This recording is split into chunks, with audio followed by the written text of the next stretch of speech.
Pendant des années, un milliardaire a affirmé que son fils unique était né avec une rare maladie neurologique qui le rendait complètement non-verbal. L'enfant n'a jamais prononcé un seul mot en public, ni à l'école, ni à la maison, ni même avec les médecins. Tout le monde croyait cette histoire. Mais tout a changé le jour où la femme de ménage de longue date de la famille, la seule personne qui se souciait véritablement du garçon, a été soudainement et publiquement accusée d'avoir volé un document médical confidentiel. Ce qui s'est passé ensuite a choqué toute la salle d'audience et le monde entier. Le garçon a ouvert la bouche et a finalement parlé, non pas par peur, mais pour révéler la vérité que son père avait tenté d'enterrer pendant des années. Avant de continuer cette histoire, n'oubliez pas de vous abonner à la chaîne et d'aimer la vidéo. Oh, et n'oubliez pas de commenter ci-dessous d'où vous nous regardez. Nous aimons le savoir. Richard Campbell, l'un des hommes les plus riches du pays, se tenait devant un groupe de journalistes et de caméras. Sa voix était calme mais ferme. Il a annoncé au monde que son fils Ethan était né avec une rare maladie qui le rendait sourd et incapable de parler. Richard a dit qu'il y avait de l'espoir, une nouvelle thérapie expérimentale aux États-Unis qui pourrait aider Ethan à entendre et à parler. Mais il y avait un problème. Un document clé qui débloquerait les fonds pour le traitement était bloqué au tribunal. Richard a imploré de l'aide. Il a dit que ce n'était pas une question d'argent ou de pouvoir. Il s'agissait de sauver l'avenir de son fils. Le moment était émouvant. Les gens à travers le pays ont regardé les nouvelles et ont été touchés par ces mots. Richard avait l'air fatigué mais déterminé. Il se tenait à côté de son avocate, Vanessa Moore, qui travaillait dur sur l'affaire. Son visage était grave alors qu'elle promettait qu'ils faisaient tout leur possible pour obtenir la publication du document.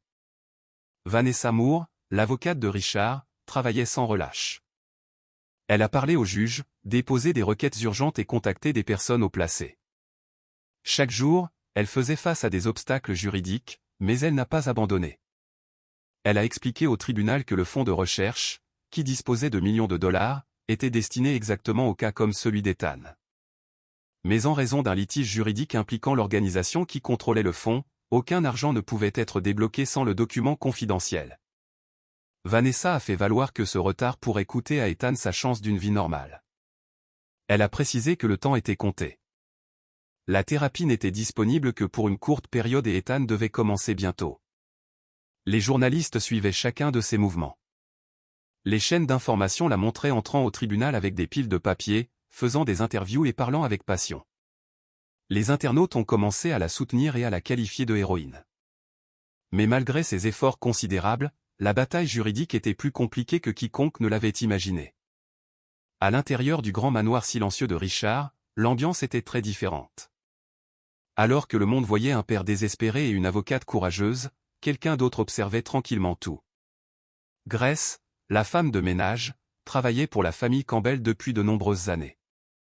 Elle connaissait bien la maison et voyait des choses que personne d'autre ne voyait. Grace nettoyait les chambres, préparait les repas et s'occupait d'Ethan lorsque Richard était absent. Elle a remarqué comment Ethan se comportait. Il ne pleurait pas. Il ne faisait pas de bruit. Il restait seulement assis en silence ou fixait le sol. Parfois, il regardait son père avec peur. Grace a également vu comment Richard et Vanessa parlaient quand personne d'autre n'était là. Leur voix était plus basse, plus sérieuse. Ils semblaient nerveux, et parfois même en colère. Quelque chose dans leur façon d'agir la mettait mal à l'aise. Grace a commencé à se demander si l'histoire qu'ils racontaient au public était toute la vérité. Elle se sentait tiraillée entre rester silencieuse et poser des questions qu'elle n'était pas sûre de devoir poser. Au fil des jours, la pression augmentait. Richard a donné plus d'interviews. Il est apparu dans des émissions matinales, a visité des hôpitaux et a même parlé à des fonctionnaires du gouvernement. Il a dit que tout ce qu'il voulait, c'était aider son fils. Chaque apparition était soigneusement planifiée.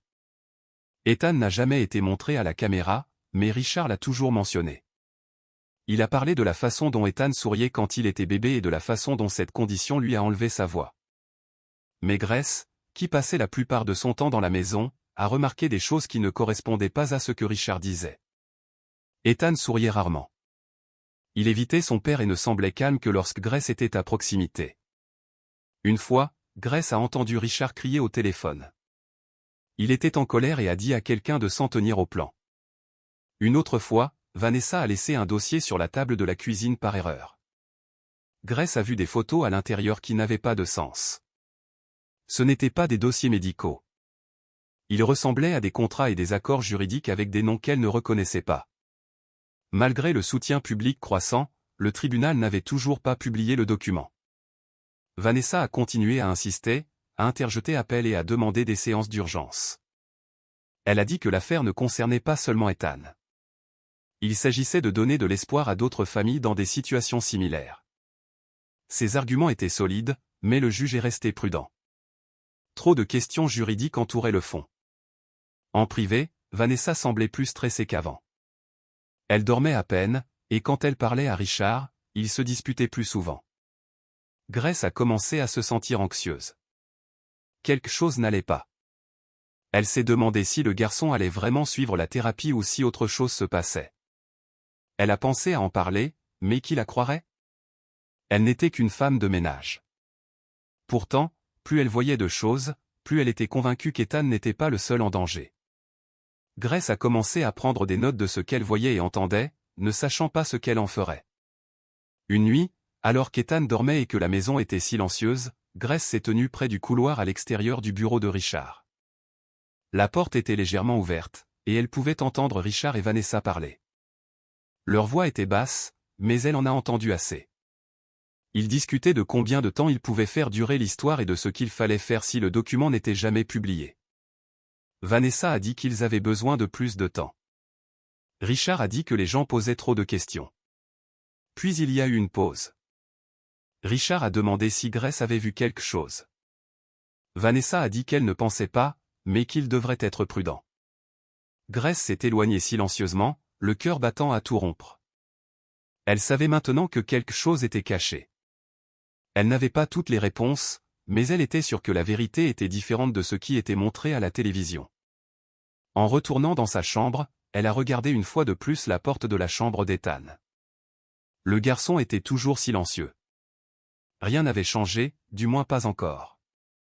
Le jour était finalement arrivé. Après des semaines de travail juridique, d'attention publique et d'interviews émotionnelles, Richard Campbell était censé présenter le document confidentiel au tribunal. C'était la dernière étape pour débloquer l'argent du fonds de recherche et envoyer Ethan aux États-Unis pour la thérapie expérimentale. Mais lorsque Richard est arrivé au palais de justice ce matin-là, il avait l'air complètement différent. Il était pâle, transpirait et tremblait. Tout le monde pouvait dire que quelque chose n'allait pas. Alors que les caméras crépitaient et que les journalistes posaient des questions, Richard a levé les mains et a dit que le document avait disparu. Il a dit qu'il avait disparu de son bureau à domicile pendant la nuit. Toute la salle d'audience était sous le choc. Son avocate, Vanessa Moore, avait l'air confuse et en colère. Richard n'a pas tardé à faire une grave allégation. Il a dit que Grace, la femme de ménage, avait volé le document.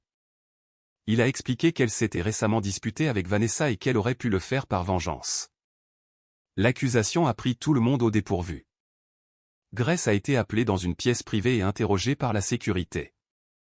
Elle a été complètement surprise par l'accusation. Son visage montrait de la confusion et de la peur. Elle a dit qu'elle n'avait aucune idée de ce dont Richard parlait et a tout nié. Elle a expliqué qu'elle avait travaillé toute la nuit à nettoyer les chambres d'amis et à préparer les repas comme toujours. Vanessa se tenait à proximité et n'a rien dit pendant longtemps. Quand elle a finalement parlé, elle a soutenu l'accusation de Richard, disant que Grace avait agi étrangement au cours des derniers jours. Grace n'en croyait pas ses oreilles. Les gens dans la salle d'audience ont commencé à chuchoter. Certains pensaient qu'elle était innocente, mais d'autres croyaient l'homme puissant et son avocat. En l'absence de preuves physiques et sous la pression de Richard, le juge a ordonné que Grace soit temporairement retirée de la maison jusqu'à nouvel ordre. On lui a dit de rester à l'écart de la famille. Alors qu'elle partait, Ethan se tenait silencieusement près du couloir. Il l'a regardée partir, ses yeux la suivant avec une concentration tranquille. Ethan n'a pas dit un mot, comme toujours.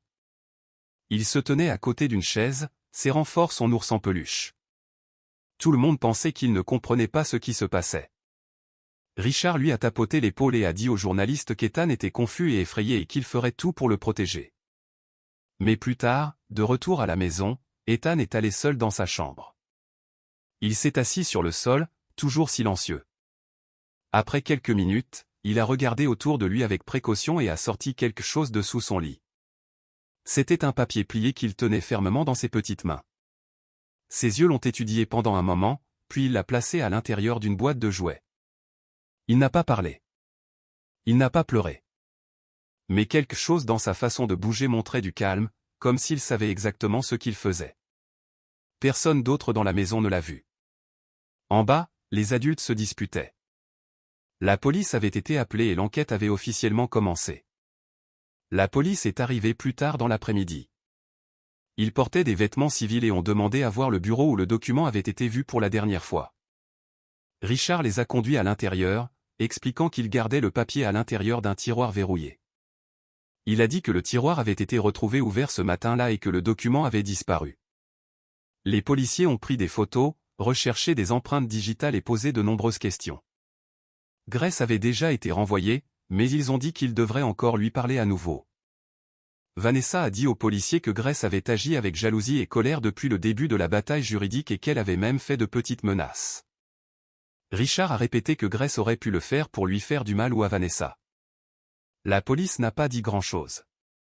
Ils ont pris des notes, ramassé des objets dans la pièce et ont promis de revenir. Vanessa a ensuite exigé que le tribunal agisse rapidement. Elle a rappelé au juge que la thérapie dont Ethan avait besoin avait une courte fenêtre médicale et ne pouvait pas attendre beaucoup plus longtemps. Le juge a tenu une courte session d'urgence et a écouté la requête de Vanessa. Après avoir discuté de l'affaire avec les deux avocats et les enquêteurs, le juge a décidé d'accorder 30 jours de plus pour retrouver le document. Il a dit que le tribunal avait besoin de preuves et qu'en l'absence du document, aucun fonds ne pouvait être débloqué. Vanessa avait l'air bouleversée, mais elle a accepté. Richard a hoché la tête, mais avait l'air frustré. Les journalistes à l'extérieur de la salle d'audience ont donné des mises à jour au public. L'histoire du papier manquant et de l'accusation contre la femme de ménage a fait les gros titres. Certaines personnes ont défendu Grace en ligne, disant que l'accusation semblait étrange. D'autres ont cru Richard en raison de sa notoriété et de son argent. À la maison, l'ambiance a changé. Tout le monde était stressé. Vanessa travaillait tard tous les soirs. Richard parlait à peine au personnel. Ethan continuait à rester dans sa chambre, silencieux et seul. Mais à l'intérieur de cette pièce, il ne se contentait pas de jouer ou de dormir. Il écoutait. Quand les gens passaient devant sa porte et parlaient, il les regardait, essayant de comprendre chaque mot. Au fil des jours, Ethan a commencé à changer. Il suivait les gens du regard plus souvent. Il regardait leur bouche pendant qu'ils parlaient, comme s'il étudiait la façon dont ils bougeaient. Parfois, il répétait même de petits mouvements avec ses lèvres quand personne ne le regardait. Vanessa a remarqué qu'il s'asseyait plus près pendant les appels téléphoniques et qu'il fixait son visage pendant qu'elle parlait. Une fois, elle s'est retournée et lui a demandé s'il avait besoin de quelque chose, mais il a rapidement détourné le regard. Richard n'a pas remarqué grand-chose. Trop occupé à appeler des avocats et à faire face aux retombées publiques, mais Ethan devenait plus conscient. Il a commencé à s'asseoir près des escaliers quand les gens parlaient en bas. Il regardait, attendait et se souvenait. Et toujours la boîte de jouets dans sa chambre restait fermée, cachée au même endroit. À l'intérieur, le document plié restait intact. Personne ne savait que le papier pour lequel ils se battaient tous se trouvait dans la même maison depuis tout ce temps.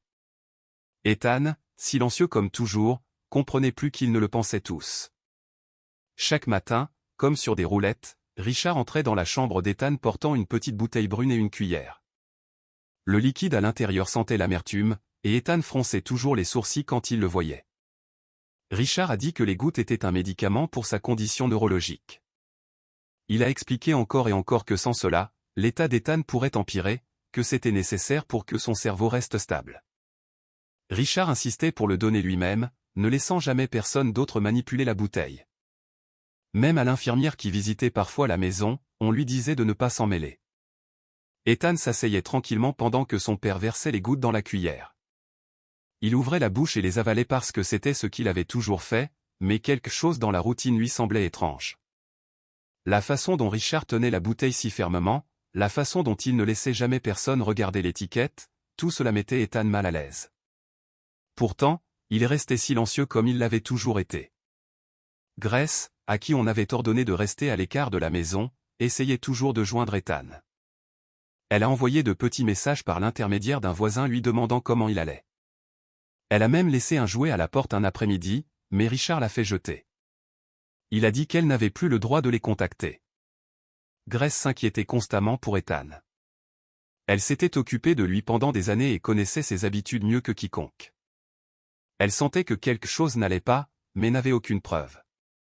Vanessa a également remarqué le contrôle de Richard sur le médicament, mais elle n'a rien dit.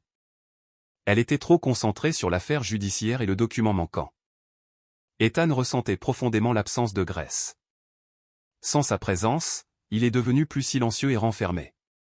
Il est resté plus longtemps dans sa chambre, dessinant sur des bouts de papier et fixant les murs. Il pensait beaucoup aux médicaments. Pourquoi le faisait-il se sentir si lourd et fatigué après chaque dose? Un matin, Ethan a décidé qu'il ne voulait plus prendre le médicament. Quand Richard est venu avec la cuillère, Ethan a ouvert la bouche comme d'habitude, mais n'a pas avalé. Il a gardé le liquide sur sa langue jusqu'à ce que son père quitte la pièce.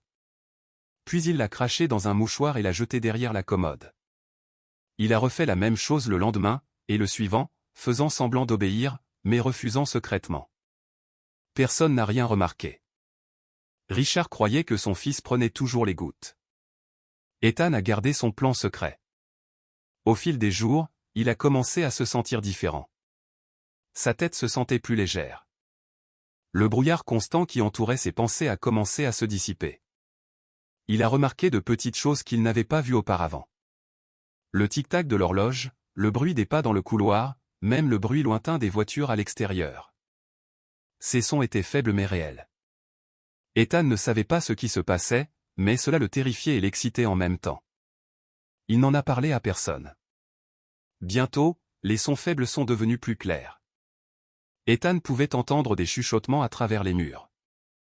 Il a entendu des gens rire en bas.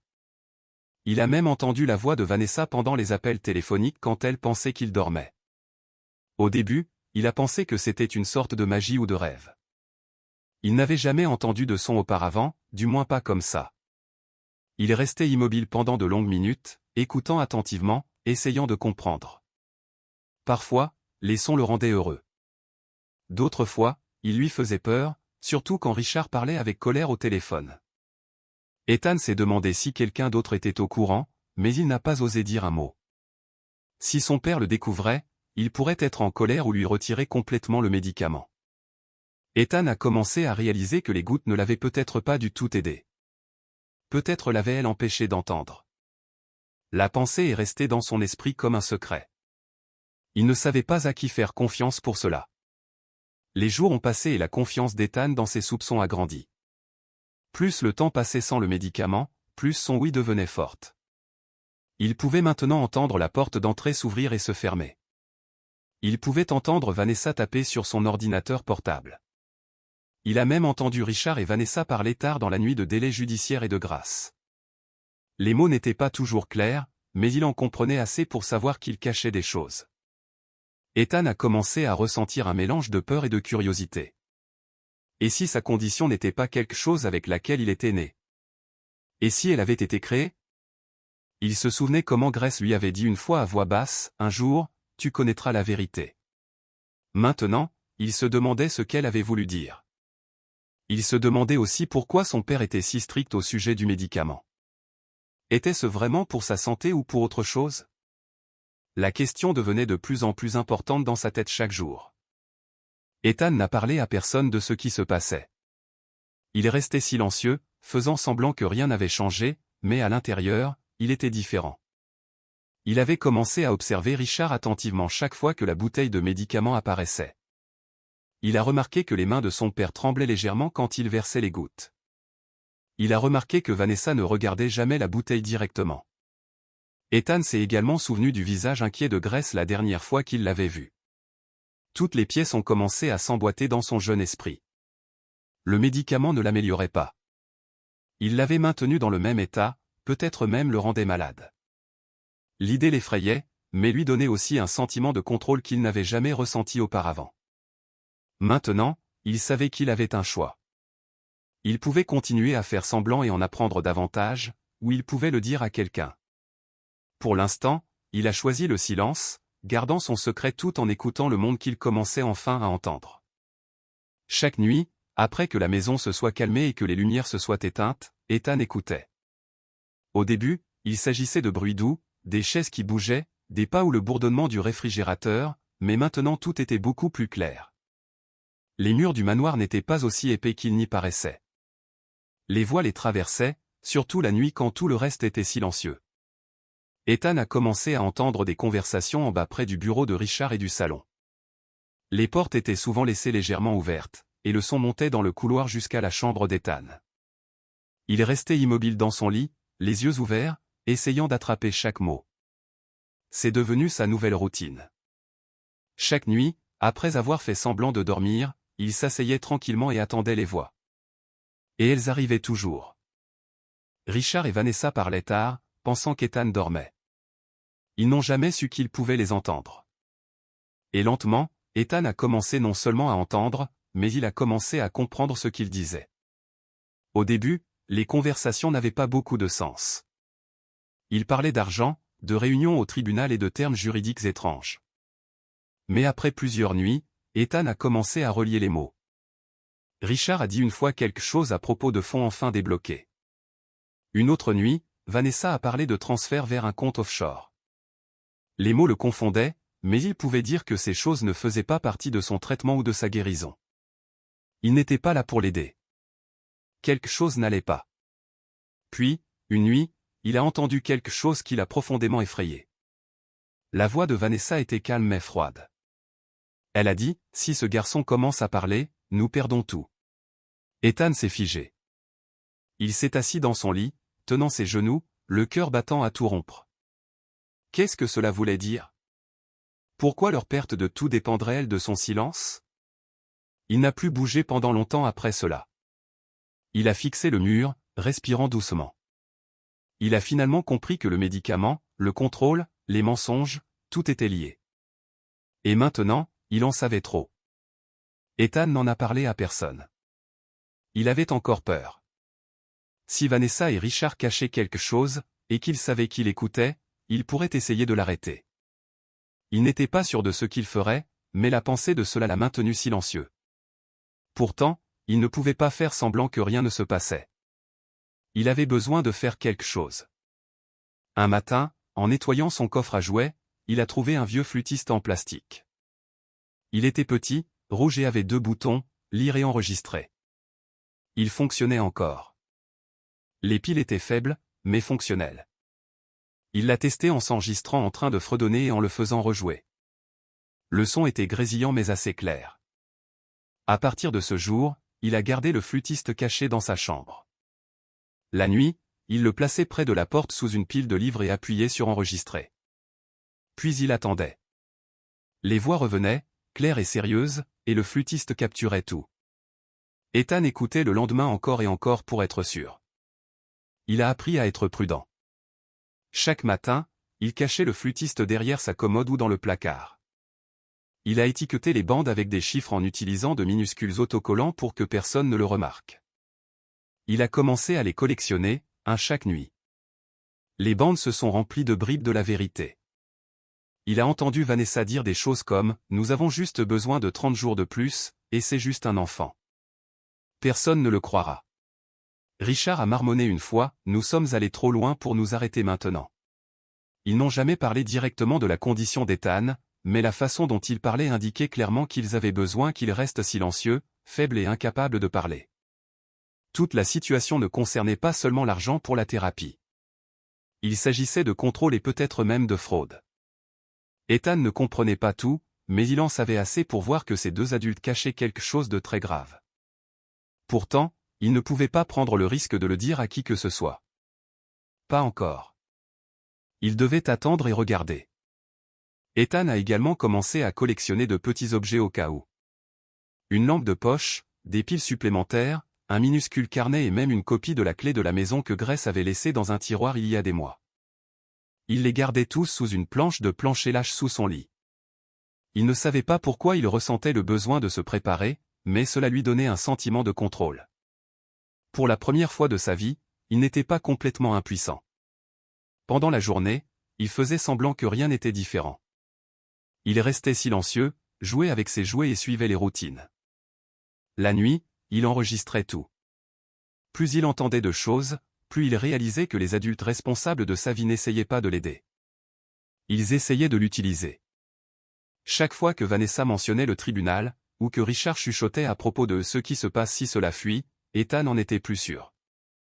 Il savait qu'il ne pouvait pas les arrêter encore, mais il pouvait rassembler la vérité. Pièce par pièce, la maison restait calme à l'extérieur. Personne n'a remarqué ce qu'Ethan faisait. Richard donnait toujours des mises à jour aux médias. Vanessa se précipitait toujours dans et hors de la maison avec des documents judiciaires et des appels téléphoniques. Mais dans la chambre d'Ethan, quelque chose d'important se produisait. Un enfant qu'ils pensaient tous briser écoutait maintenant, pensait et planifiait. Les voix dans le noir, autrefois effrayantes et confuses, étaient devenues utiles. Elles lui donnaient la vérité, le genre qu'il pouvait retenir, même s'il ne pouvait pas la dire à voix haute. Chaque nuit, il écoutait plus attentivement. Chaque jour, il organisait ses notes et ses bandes en secret.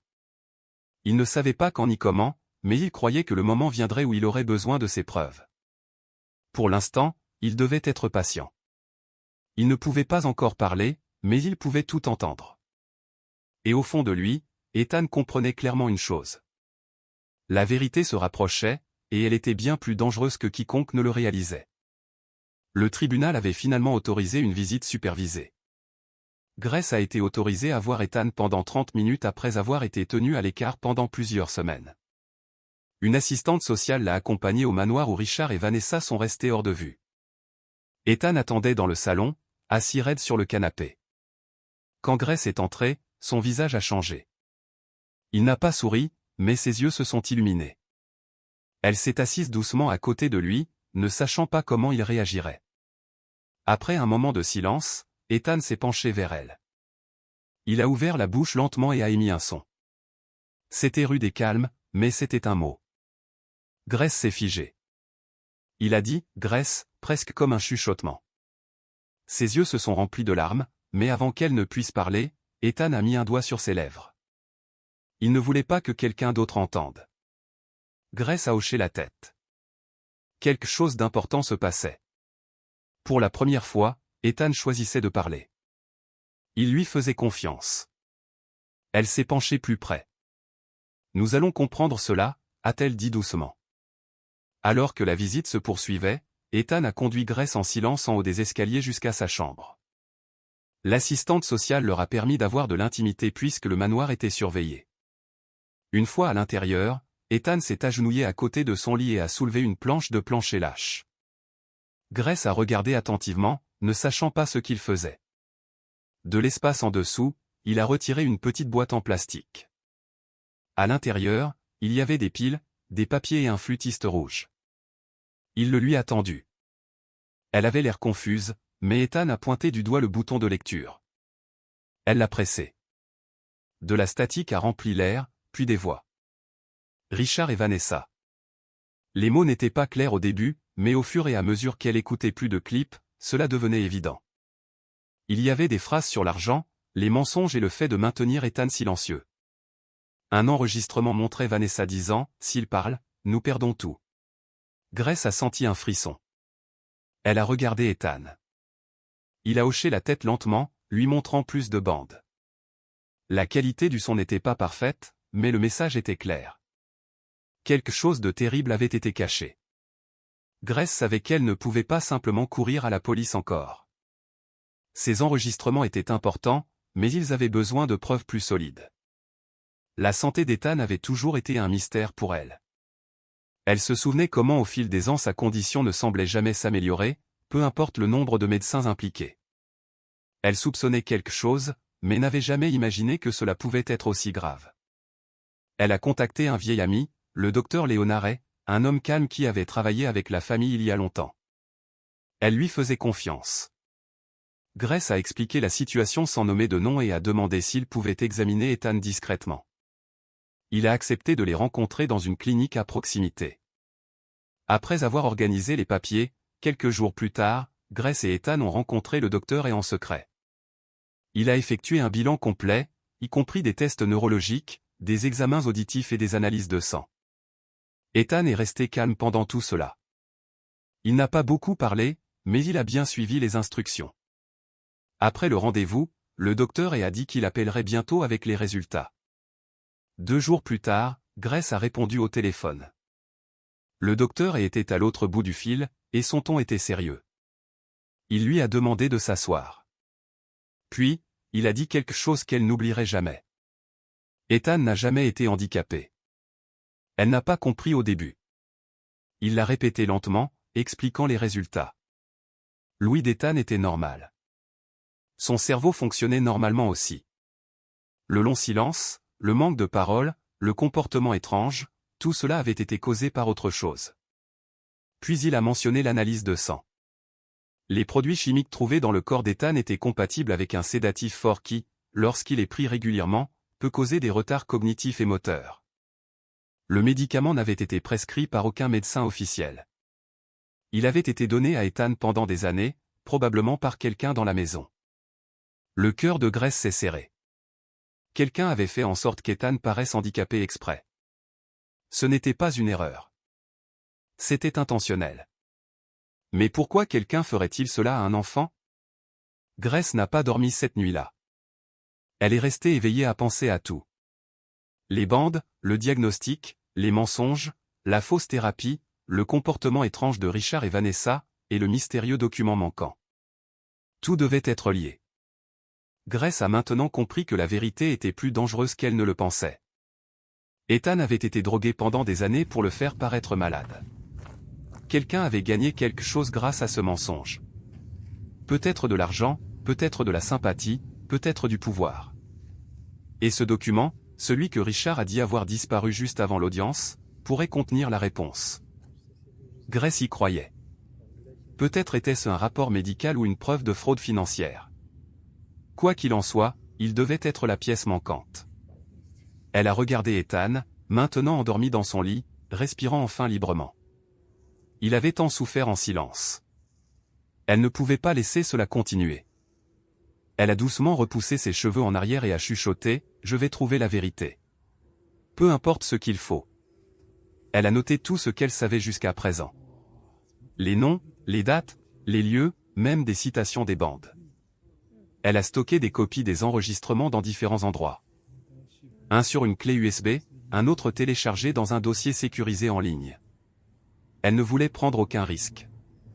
Elle a également contacté à nouveau le docteur et lui a demandé d'écrire un rapport officiel. Il a accepté mais l'a averti d'être prudente. Grace savait qu'elle entrait dans quelque chose de plus grand qu'un simple mensonge familial. Elle a commencé à poser des questions sur les affaires de Richard, sur le fond international.